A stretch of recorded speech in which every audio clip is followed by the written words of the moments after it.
नमस्कार भक्तों, जय मां पद्मावती, जय गुरुदेव। मान्यता है कि एकादशी तिथि पर भगवान विष्णु की पूजा करने से व्रती के सभी पाप नष्ट हो जाते हैं और 10,000 वर्षों की तपस्या के बराबर फल की प्राप्ति होती है। एकादशी तिथि का विशेष महत्व है और ये तिथि विष्णु भगवान को समर्पित है। वैशाख मास के कृष्ण पक्ष के दौरान और दक्षिण भारतीय पंचांग के अनुसार चैत्र मास के कृष्ण पक्ष के दौरान वरुथनी एकादशी व्रत रखा जाता है। हालांकि दोनों पंचांग के अनुसार एकादशी की तिथि एक ही पड़ती है। इस साल वरुथनी एकादशी 16 अप्रैल 2023 रविवार को है। मान्यताओं के अनुसार राजा मानदाता जो राक्षस कुल में जन्म लेकर वरुथनी एकादशी का व्रत करने के कारण अंत में मोक्ष को प्राप्त हुए थे। एकादशी तिथि की शुरुआत 15 अप्रैल को शाम को 8:45 से होगी और 16 अप्रैल शाम को 6:14 पर यह समाप्त होगी। इस दिन सबसे पहले उठकर स्नान आदि से निवृत्त होकर स्वच्छ वस्त्र धारण करें, मंदिर में दीप प्रज्वलित करें, मंदिर में देवी देवताओं का स्नान कराने के बाद साफ स्वच्छ वस्त्र पहनाएं। अगर आप व्रत कर सकते हैं तो व्रत का संकल्प लें और विष्णु भगवान का ध्यान करें। साथ ही माता लक्ष्मी की पूजा भी अवश्य करें। धार्मिक मान्यताओं के अनुसार विष्णु भगवान और माता लक्ष्मी की पूजा करने से सभी मनोकामनाएं पूर्ण हो जाती हैं। भगवान विष्णु को भोग लगाएं। विष्णु जी को भोग में तुलसी जरूर शामिल करें। इस बात का ध्यान अवश्य रखें कि भगवान को सिर्फ सात्विक चीजों का ही भोग लगाया जाए। वरुथनी एकादशी के दिन द्वि पुष्कर समेत कई शुभ संयोग बन रहे हैं। इस दिन शुक्ल योग पूरे दिन रहेगा, जो कि 17 अप्रैल को सुबह 12:13 पर समाप्त होगा। इसके अलावा इस दिन ब्रह्म योग भी रहेगा। मान्यता है कि इन शुभ योगों में किए गए कार्य शुभ फलदायी होते हैं और अवश्य ही सफल होते हैं। शास्त्रों के अनुसार वरुथनी एकादशी व्रत करने से जातक की सभी मनोकामनाएं पूर्ण होती हैं। इस दिन भगवान विष्णु की आराधना करने से भक्त सभी सुखों को भोग कर अंत में वैकुंठ को प्राप्त होता है और जाने अनजाने के पापों से भी उसे मुक्ति मिलती है। वरुथनी एकादशी पर कुछ नियम इस प्रकार हैं।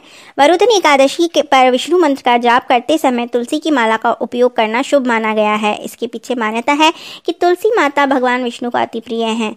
पूजा के समय भगवान विष्णु को प्रसन्न करने के लिए पीले रंग के वस्त्र धारण करने चाहिए। पीला रंग भगवान विष्णु जी का प्रिय रंग माना जाता है। इतना ही नहीं, भगवान विष्णु को पीतांबर यानी पीत वस्त्र धारण करने वाले भी कहा गया है। इसलिए भगवान विष्णु के प्रिय रंग को ध्यान में रखते हुए उन्हें पीले रंग की चीज़ों का ही भोग लगाया जाए तो बहुत उत्तम रहेगा। मान्यता अनुसार पीले चावल या पीले चने की दाल का भोग लगाना चाहिए।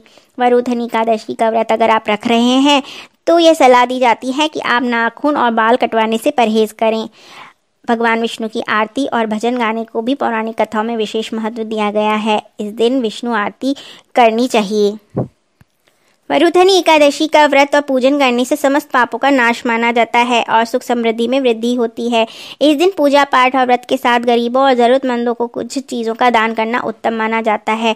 इससे न सिर्फ देव बल्कि पितृ भी प्रसन्न होते हैं। धार्मिक तौर पर वरुथनी एकादशी के दिन पूजा पाठ करने के बाद अपनी इच्छा अनुसार गरीबों और ज़रूरतमंदों को अन्न और धन का दान करें। इस दिन अगर आप तिल का दान करते हैं तो यह बहुत ज़्यादा शुभ फल प्रदान करते हैं। वरुथनी एकादशी के दिन तिल, अन्न और जल का दान करना सबसे अधिक पुण्यशाली माना गया है। इससे आपके सुख सौभाग्य में वृद्धि होती है। ऐसा कहा जाता है कि अन्न और जल का दान करने से मानव देवता और पितृ तृप्त होते हैं और पितृदोष भी दूर होता है। क्योंकि भगवान विष्णु को तुलसी अधिक प्रिय है, इसलिए तुलसी की माला भगवान विष्णु को अर्पित करें। इससे सभी मुश्किलों से मुक्ति मिलती है। तुलसी की माला से ही ओम नमो भगवते वासुदेवाय मंत्र का जाप करें। कम से कम एक माला जाप अवश्य करें।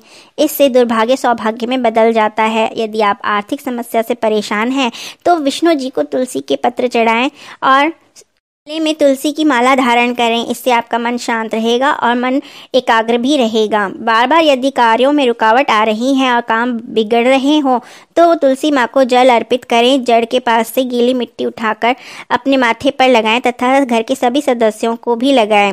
इससे मानसिक शांति की प्राप्ति होती है। माता लक्ष्मी की विधि विधान से पूजा करने से आर्थिक स्थिति में सुधार होता है। अगर आप वास्तु दोष से परेशान हैं तो वरुथनी एकादशी के दिन शंख में जल भरकर पूरे घर में छिड़काव करें। इससे घर में व्याप्त नेगेटिव एनर्जी दूर होती है। यदि पारिवारिक कलह अधिक हो रहा है, विष्णु जी की कृपा पाना चाहते हैं तो एकादशी के दिन शुद्ध घी का दीपक अपने घर के मुख्य द्वार पर, मंदिर में और पीपल के वृक्ष के नीचे अवश्य ही जलाएं।